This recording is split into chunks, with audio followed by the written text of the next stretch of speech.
Testament reading is from 1 John, chapter 4, verses 4 through 9. Little children, you are from God and have conquered them, for the one who is in you is greater than the one who is in the world. They are from the world, therefore what they say is from the world, and the world listens to them. We are from God. Whoever knows God listens to us, and whoever is not from God does not listen to us. From this we know the spirit of truth and the spirit of error. Beloved, let us love one another, because love is from God. Everyone who loves is born of God and knows God. Whoever does not love does not know God. For God is love. God's love was revealed among us in this way. God sent God's only Son into the world so that we might live through him. When the Christian Education Ministry began planning this year's Lenten series, we wanted to do something that would foster connections within our church community, as well as to continue the work that started with Brooks's faith formation class.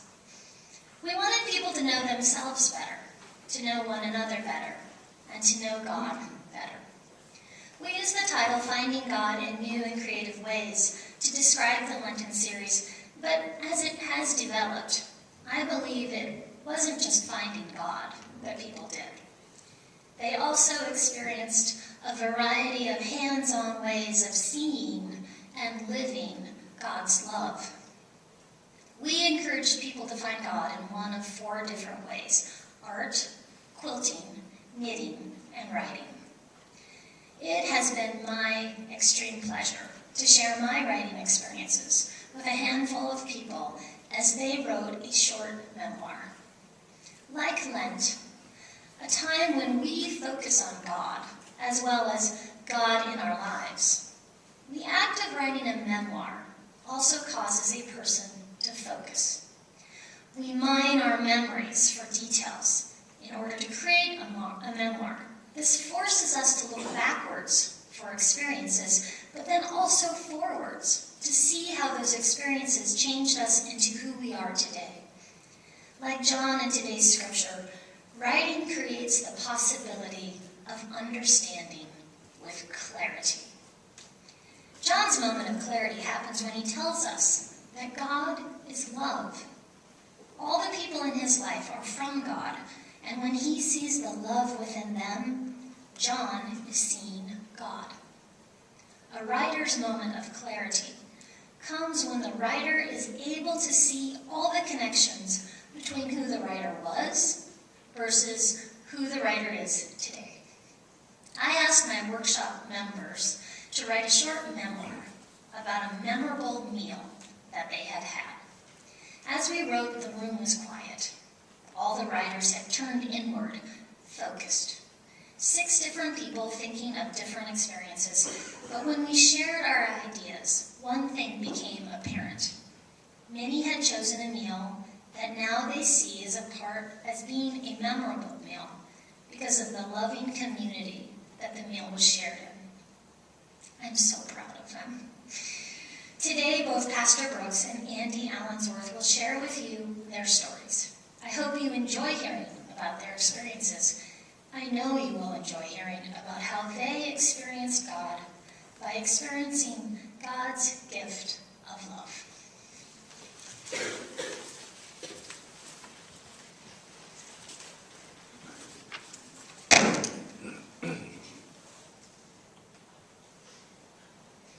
In my parents' basement, there are drawers of old photos stored in plastic sleeves. I discovered them this past Christmas while on the floor with Daniel playing with the same wooden train set I played with as a child. At first, I felt uncomfortable with the idea that these rare and precious photos, many of them were of me as a child, were accessible to the indelicate hands of my daughter and her 2 older cousins. These photos need to be locked in a vault, I thought, preserved from the ravages of little fingers mercilessly exploring the world.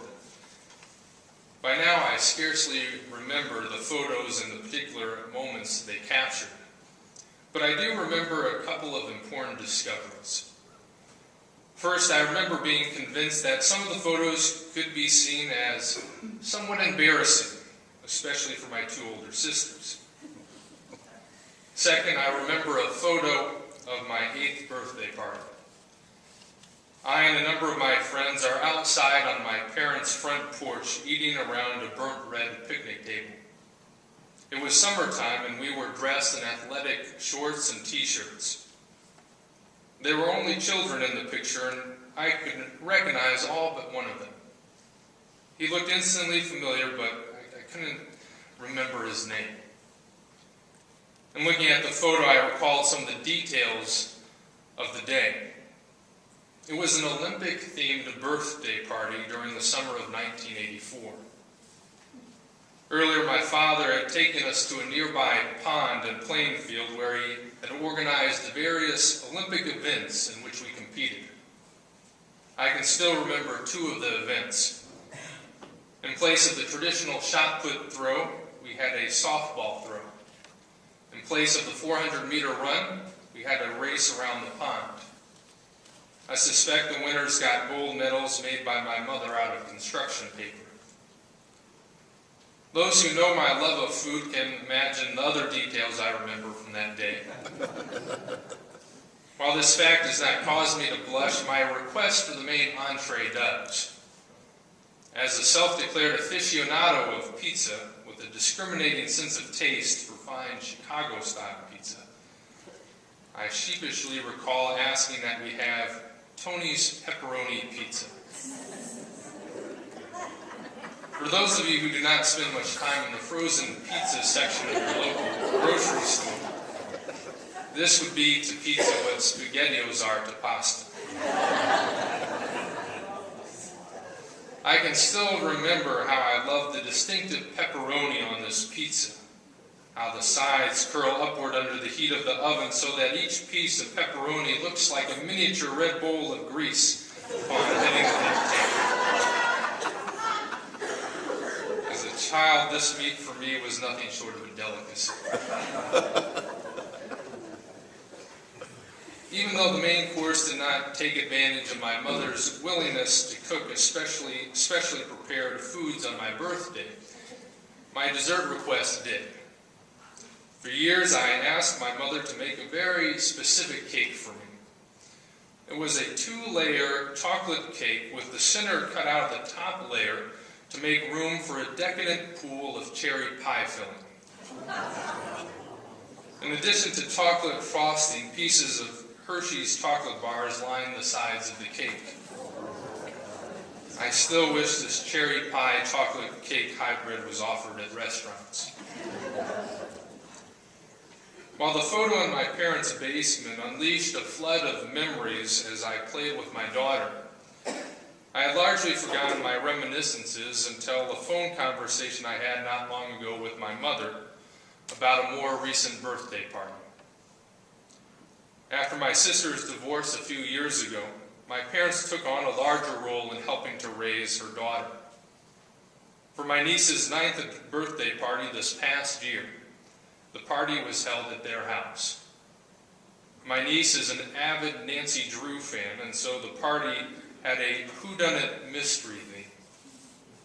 Throughout my parents' house, clues were placed as to who stole the cash box. For the birthday cake, my mother and sister made a cake the shape and color of a polar bear, a request that my niece was inspired to make upon seeing a picture of just such a cake. These details, however, were not the focus of my conversation with my mother.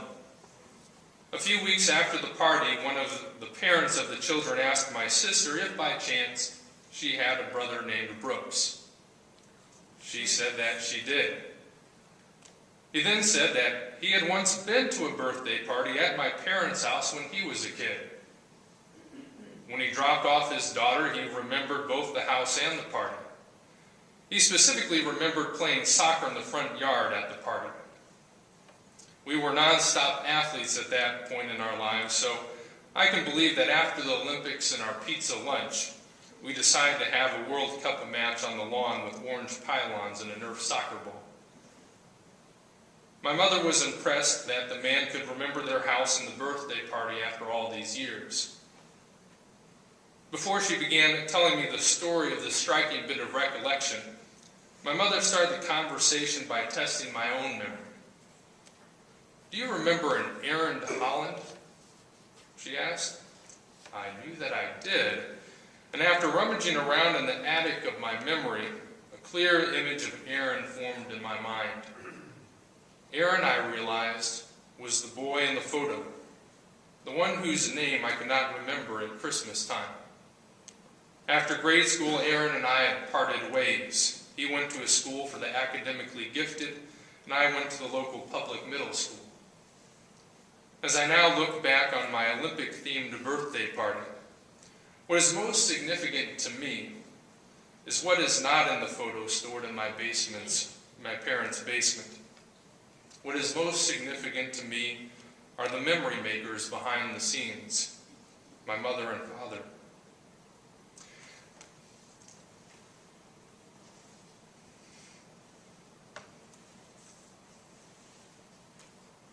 Not sure why this became emotional.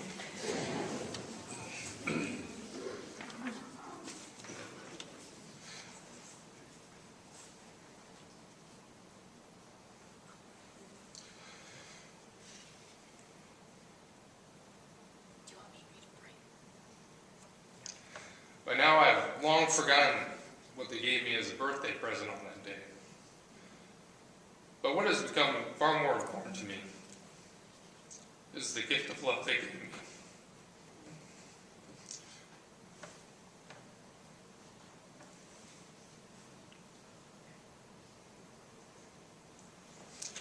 The gift of love they gave me in making that party an Olympian-sized success.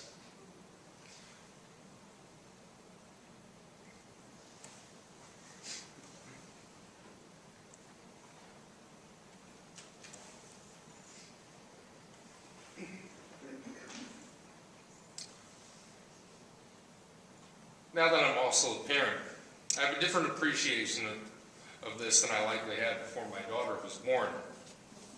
I additionally realize that my parents are now an inspiration to me as a new father. I want to do for my daughter what they did for me.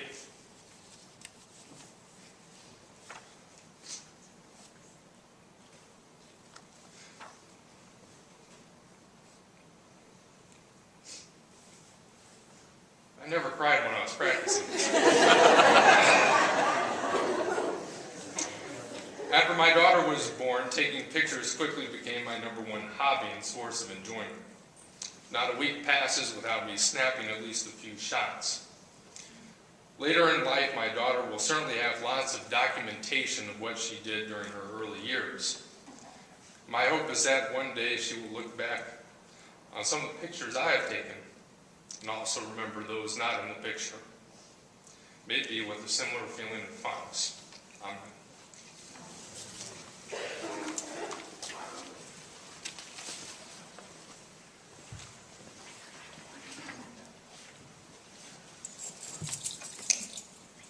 So I have to confess to you, I've always had a dream to stand up at a pulpit in front of a congregation. So thank you, Pastor Brooks, for making that dream come true. I was fortunate to be born to a large family. Kids in a large family learn how to exist in close quarters with a lot of other people. We didn't always get along with one another, but we coexisted. Our house had 4 bedrooms, and we were obliged to share. I was lucky because my brother and I were the only boys out of 7 kids. The 2 oldest girls always shared a room, and the 3 younger girls had to share. We did most things together as a family. There was always someone to talk to, someone to play a game with, someone to do chores with, and someone to just hang out with. We had our problems, to be sure. The Waltons, we weren't. We had dinner together almost every night and every Sunday. We had good food to eat, and there was always enough. We usually didn't have enough for second helpings, not because we were poor, but just that there was a bunch of mouths for the available food. On special occasions, we would get seconds and sometimes thirds. This only really happened on Thanksgiving, Christmas, and Easter. Now, my father had a very good job at Sandia Laboratories. I can't tell you exactly what he did there because he couldn't tell his family exactly what he did. I can tell you that he was involved very heavily in national defense and our nuclear weapons program. A man of his intelligence can be quite hard for a kid to relate to. He was not athletic, even though he made his way through college on a track scholarship. He suffered from health problems throughout my childhood. He especially had problems with his back and his heart. He was a practicing alcoholic until I was a teenager. I learned later in life that he was Native American of Potawatomi descent. He kept this fact hidden for years because he was raised in a very racist part of Kansas by racist grandparents who forcibly separated him from his Indian mother. This also would have made it impossible to be granted the security clearance he held. We lived on Columbus Drive in Albuquerque, New Mexico.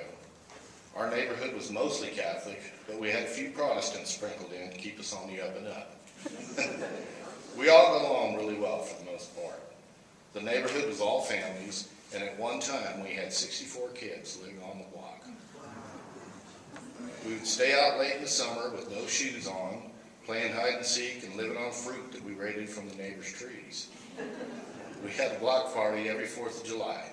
We even painted a huge peace sign in the middle of our street to commemorate the bicentennial. It was a great neighborhood to grow up in. Our family was very devout in our faith, and we celebrated every religious holiday. Christmas was always my favorite because it involved presents, candy, soda, and a huge meal of Smithfield ham with all the fixings. My dad would order that ham early, right after Thanksgiving, because there was only a limited number of them available. We were always so excited when it arrived because the whole house would get that smoky, good ham smell as soon as Mother started soaking it. Smithfield hams came packed in pepper, wrapped in parchment, and they were shipped in a big canvas sack that had a fancy label inked onto it. Mother had to soak it in her big roasting pan to loosen up the pepper, and then she would hang it out in the garage for a couple of days to let some of the salinity drip off. She would put it in the oven before Mass, and it would be ready soon after we got home. My brother Jimmy and I weren't allowed in the kitchen during the holiday dinner preparations because we had been drinking soda, and we were wound up and hungry, and we would steal bites of the food.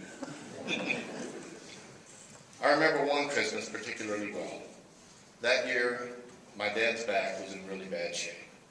He got home early from work on Christmas Eve, and he went to bed early. He was having trouble walking. We got up Christmas morning and he couldn't walk at all. He crawled out to the old couch in the den and just lay there. He didn't go to Mass. He didn't even get dressed. Mother finally called Dr. Rowe, and he told Dad that it was time to go to the hospital.